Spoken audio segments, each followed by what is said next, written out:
তো দেখো বন্ধুরা, কালকে ভাই হাটে গেছিল।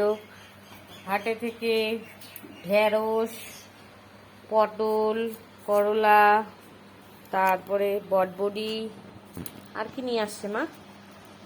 পটল, পটল তো আনছে। করলা। তো করলাগুলো খুব সুন্দর দেখতে, কিন্তু এখনকার করলাগুলোতে ভেতরে পোকা হয়ে যায় বলে মা বলছে। মানে এই যে কেমন, এই যে ভেতরটা কেমন হয়ে যাচ্ছে। উপরে ভালো, ভিতরে হ্যাঁ, ভিতরে খারাপ, ওপরে ভালো ভিতরে খারাপ, মানে দাগ দাগ হয়ে যাচ্ছে, পোকার দাগ। পোকার দাগ। কি রান্না করবা মা আজকে? হ্যাঁ, কি রান্না করবা? করলা ভাজবো, আর বড়া করবো। এই দেখো এটাতে গোটাটা এটা খাওয়াই যাবে না। উপরে দেখতে সুন্দর কিন্তু ভিতরে খারাপ। তো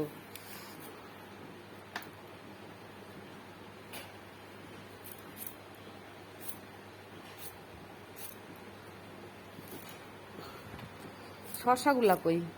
ওই দেখ শসা, শশাও নিয়ে আসছে। এই যে শসা দুটো আছে, এই যে শশা, ডালি শসা।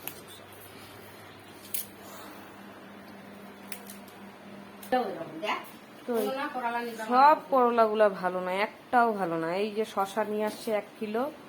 শশাগুলা বুঝি ভালো, শশাগুলো ভালো দেখে তো মনে হচ্ছে।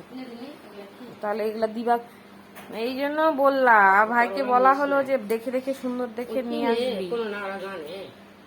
ভিতর থেকে হ্যাঁ ওইভাবে কাটে ফেলে দাও, সাইড গুলো নিয়ে নাও। হ্যাঁ এইভাবে নিয়ে নাও।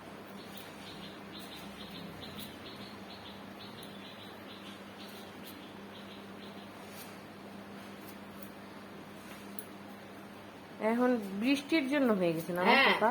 হ্যাঁ, বৃষ্টি হলে পোকা হয়ে যায়। এখনকার করলা বৃষ্টি হলে পোকা হবে।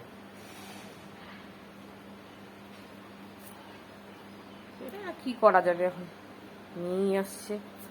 কোন ওই জন্য করলা নিতে পারবো না।